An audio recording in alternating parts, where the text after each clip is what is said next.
All right. So in this segment, we're going to be talking about how to conduct the interview. And so, number one, have them come to your office. I like to bring them into the office and show them the marketing slash business plan. Show them where our numbers are, where our vision is.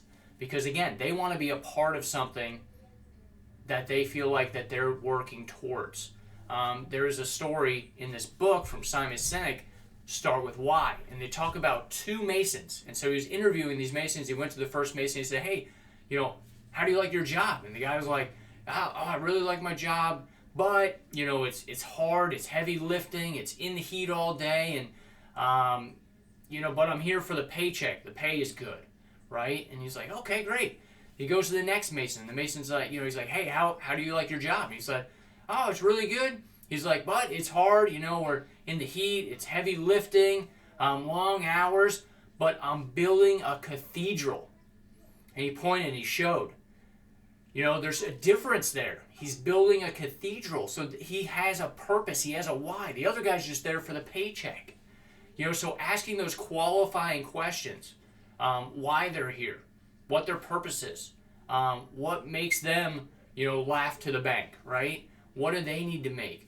How can you help them? And there's another book called The Dream Manager that you can look up and read. Really good book about culture.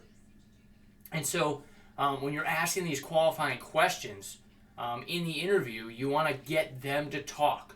You don't want to talk. And I have a bad way of doing it because I like to talk. And I like to explain what we have going on and the vision. And I keep going with the vision. I got to hold myself back. You might have to do the same thing and say, okay, tell me about your vision. Tell me about your goals.